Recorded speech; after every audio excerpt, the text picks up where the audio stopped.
Is there a place in time where logic breaks down and wonderment begins? Could that be somewhere at some time along an infinite line between the reasonable and the highly unlikely? Join us on a journey into the improbable. Episode 278, Solar Storm, Part 1, read by Kathleen Connolly. Opening and closing theme by Matthew Erdman. Somewhere and sometime, a dream might hold the key to predicting the future.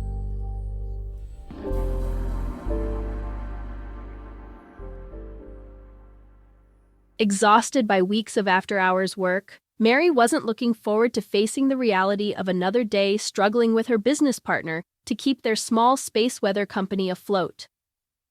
Mary and Tycho's Helios systems had been among the first commercial services to offer radiation forecasts to companies managing the recent explosion of constellations of internet satellites, but now it was just one of many. That was why Mary had been burning the late-night oil. She was trying to develop a new proprietary forecasting system that could accurately predict solar flares days, if not weeks in advance, rather than just a few hours as current methods did. Helios's financial troubles would go away if she could make it work. The sway of the subway car forced her eyelids to surrender to the gravity of sleep deprivation. As she drifted into unconsciousness, her business problems dissolved, leaving her in a surreal dreamscape. Mary floated amidst a symphony of lights, a cosmic ballet painting the heavens with an iridescent brush. An aurora borealis caressed her in a welcoming, electrically charged embrace. It was inexplicably vibrant and pulsated with an alarming intensity. As if about to conduct an orchestra, she extended her arms toward the radiant threads weaving across the heavens, inviting them to come closer, but instead they rushed past, descending to the earth. Fiery tendrils snaked downward, lashing out at the ground. With searing ferocity, the aurora ignited everything it touched. Trees erupted into pyres, buildings spontaneously burst into flames, and the ground seemed to writhe in agony beneath the torrential heavenly blaze. In horror and awe, Mary watched the unfolding cataclysmic spectacle. Then its flames began to lick at her feet, singeing her skin. With a jolt, she snapped awake, her heart hammering against her ribs as the subway car shuddered to a halt at her station. She stumbled off, her pulse racing, trying to shake off the lingering sense of being suspended between two worlds, the haunting terror of the dream and the mundane reality of the station platform. Steadying her mind, Mary straightened her posture and strode resolutely toward the exit, shedding the remnants of the nightmare as they dissolved back into her unconscious. It wasn't the first time she had fallen asleep on the subway, and it wasn't the first dream she had about a solar flare. The dreams had started a few months after she began working on her new space weather forecasting system. Mary wasn't sure if the work was causing the dreams or if the dreams had become inspiration for the work. Regardless, she had made a breakthrough soon after they started. "You're late!"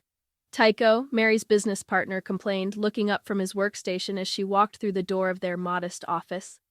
"We promised GlobalNet we'd have a report out to them before the end of the day," he griped.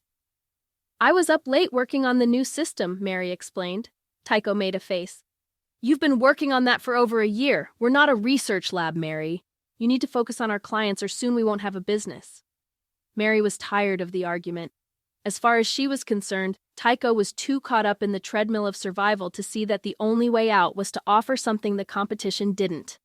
They needed an edge, and grinding out reports using the same solar flare prediction method everyone else employed wasn't going to get them anywhere. "I'm almost finished, Tycho," she retorted, walking as fast as she could past his desk. "In fact, I got the new system running last night and fed it all the current observational data." Tycho grimaced. "No wonder my request was refused this morning. You've already used our daily download allowance. Send me the data," he demanded angrily. "I need to check on the results first," Mary insisted. "If my new method worked, missing a deadline won't matter." "You might be willing to deal with the fallout from that," Tycho growled. "But I'm not. I've got too much tied up in this company to have it fail, and it will if we lose GlobalNet's business." "We've already cut our fees several times to keep them from leaving," Mary complained as she sat down at her desk. It's a downward spiral, Tycho, and I'm not willing to work for minimum wage. She huffed, too tired to keep the frustration out of her voice. Tycho glared at her. Knowing it was pointless to argue, Mary reluctantly gave in, turned on her workstation, copied the data to their shared folder, then ran the analysis. There was nothing much to report, just the possibility of a small solar flare in 72 hours from a well-studied cluster of sunspots. It wouldn't be strong enough to affect their clients' operations. Mary found it hard to concentrate as she finished up. She was anxious to compare the report against the results from her new model, but knew doing so would set Tycho off on another rant. "I'm going home early," Tycho finally announced. "You finish up. I've been here since 7. He groused, trying to make Mary feel guilty.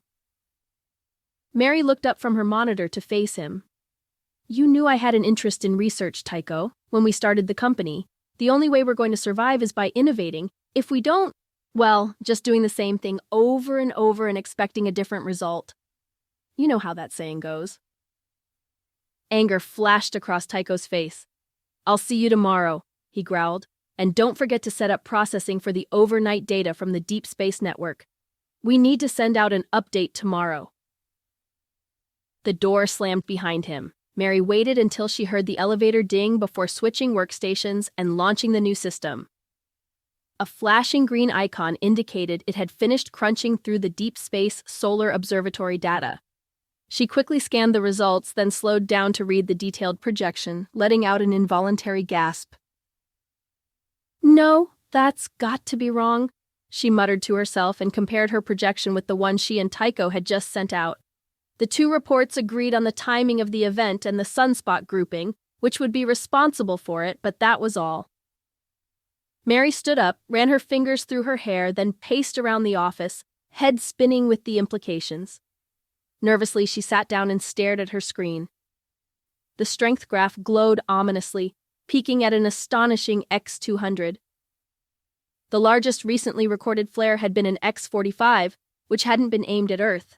In 72 hours, there would be a coronal mass ejection, barreling towards the planet, dwarfing the infamous Carrington event of 1859, which had burnt out telegraph lines. But it wasn't 1859 anymore, and there were thousands of satellites in low Earth orbit and billions of electronic devices across the planet. If her new system were right, the geomagnetic onslaught would destroy the power grid and render the world's electronics lifeless, thrusting civilization back into a dark age. Mary suddenly felt sick and choked back bile. She lost track of time as she ran the analysis over and over, tweaking parameters, hoping a miscalculation would surface.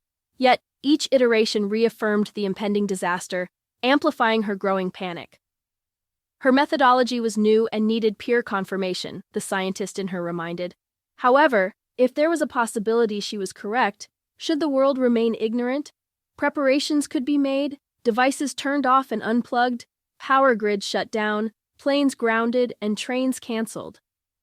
The economic costs would still be huge. However, the alternative was unimaginable. Mary wanted to be wrong. With a heavy sigh, she closed her eyes, contemplating the burden of knowledge suddenly gifted to her, trying to decide what to do. "Mary!" Tycho gently touched her shoulder. Mary jolted awake, the pattern of her jacket sleeve imprinted on her cheek. She had fallen asleep at her terminal. It was morning and light streamed in through the office windows. "I guess I fell asleep," she grudgingly admitted. Tycho glared at her, his face turning red. "And forgot to run the overnight data we needed for today's update." Mary pulled herself up, stretching out her stiff back and arms. "I got distracted," she apologized, picking up a printout from the mess of paper strewn across her desk. "But look at this!" she exclaimed excitedly. Tycho grabbed the paper and was about to throw it in the trash when something on the page caught his eye and he froze. "What? That can't be! Where'd you get this?" "From my new system," Mary explained, wishing she had a coffee. "I stayed up all night rerunning the model and checking for mistakes. I didn't find any." Tycho scrutinized the page as if he could find an error. "That's gotta be wrong," he finally declared. Something more than 100 times larger than anything ever recorded just doesn't show up out of nowhere. The last report we ran didn't show anything out of the ordinary other than a minor event. Nothing like this monster. Are these numbers for the geomagnetics even theoretically possible? I've never seen anything so intense. Anything's possible, Mary pointed out. We've only been recording solar flares since 1859. Tycho dropped the printout on Mary's desk. She thought he looked almost as worn out as she felt.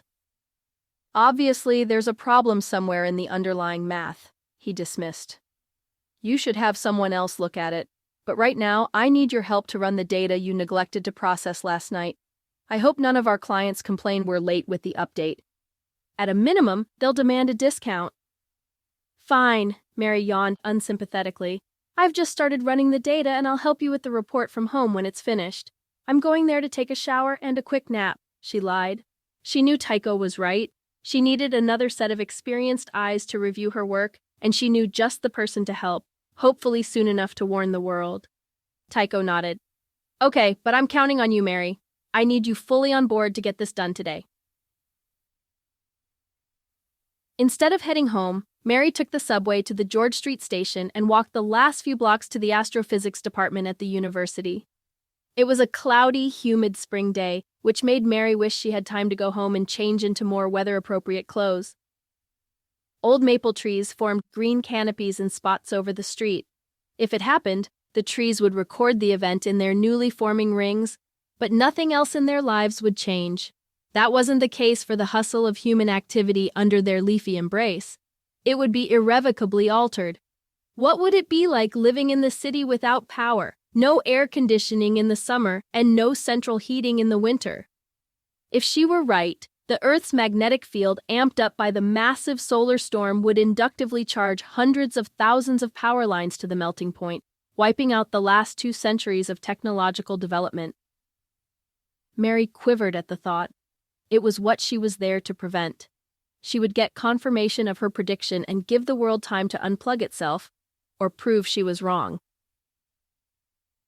The astrophysics department was housed in a nondescript 3-story red brick structure behind a row of trees. Mary almost missed the sign. She hadn't seen the building for over 25 years. Back then, she had been a new undergrad and the trees were still saplings. She was there to see her old friend Chiara Sidhu. After grad school, they had taken different tracks. Chiara pursued her research through a series of postdoc positions, eventually ending up with tenure. Having no patience for academia, Mary jumped into the private sector, eventually starting Helios with Tycho.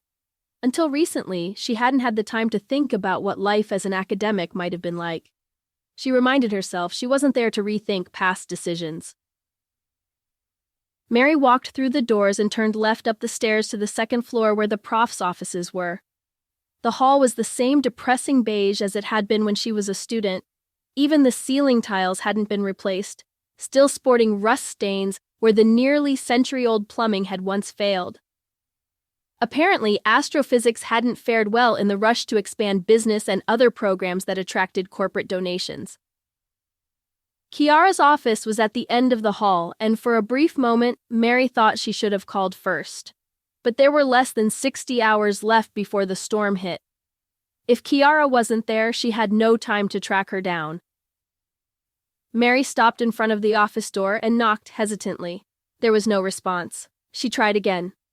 "My office hours are posted on the course website," a familiar voice yelled impatiently from behind the door. "Chiara, it's me. Mary Payan," Mary yelled back through the old solid wood door.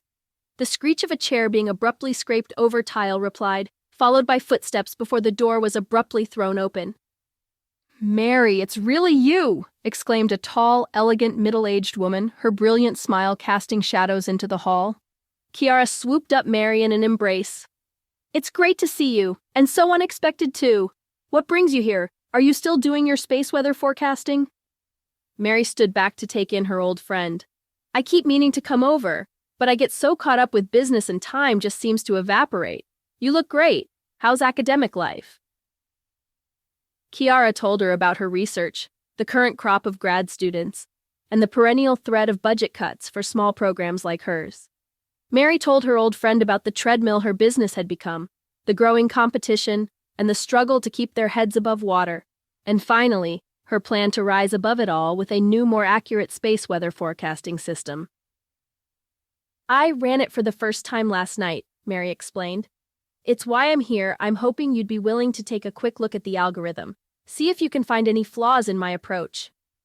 Sure, I'd be happy to help, Kiara agreed. I've got some time right now, but it would only be a superficial glance. Something more substantial will take time. That's okay. I just want another pair of eyes on this before... Mary stopped herself. She didn't want Kiara's opinion clouded by the results. Before? Kiara questioned. Before I start using it for our daily forecasts, Mary handed her friend a thumb drive. I'll go grab you a tea to give you time to look at it. Masala chai, that's still your favorite, right? Kiara nodded as she plugged the drive into her laptop. There's a new cafe around the corner. You can't miss it, but it will be busy this time of day. When Mary finally arrived back carrying 2 takeout cups, Kiara was frowning at her screen. She glanced up at Mary. How did you come up with this, machine learning or a neural net? She asked distractedly. You know this will revolutionize solar flare forecasting. I didn't know you had access to that type of computing power. I don't, Mary admitted. That's hard to believe. It's such a departure from what we're using. Is it proprietary? Can you talk about it? Mary sighed with relief. Why don't you take a look at the forecast it generated, then I'll tell you everything.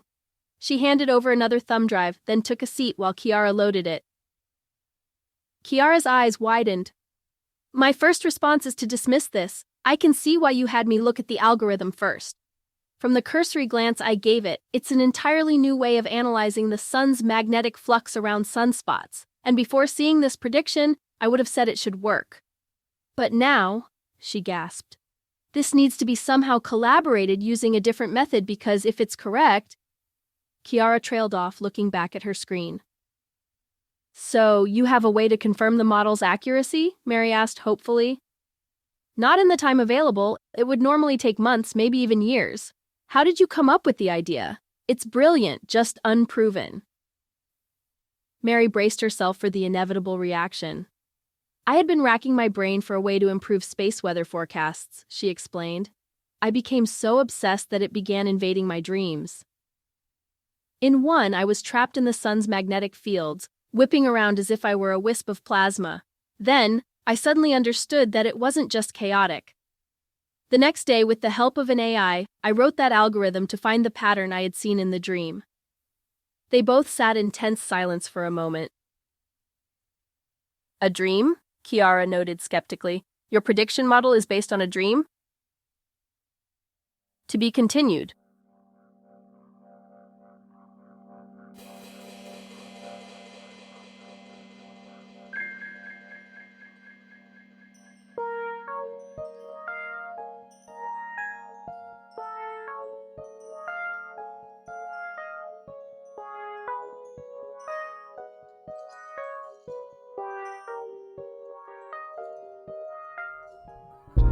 I'd like to give a special thanks to all our listeners. You can help us continue creating original content twice a month by either heading over to ko-fi.com/makeshiftstories and making a one-time donation, or becoming an ongoing supporter at patreon.com/makeshiftstories. Makeshift Stories is released around the beginning and middle of the month. This month's story was written by Alan V. Hare and read by Kathleen Connolly. Opening and closing themes were composed and recorded by Matthew Erdman. Audio production and editing by Makeshift Studios. If you'd like to connect with us, please send an email to makeshiftstories@gmail.com or visit our website at makeshiftstories.com. Links to both are in the show notes. Makeshift Stories is released under a Creative Commons non-commercial attribution, no derivative license, which means you are free to share our stories. Just remember to credit us and don't alter anything.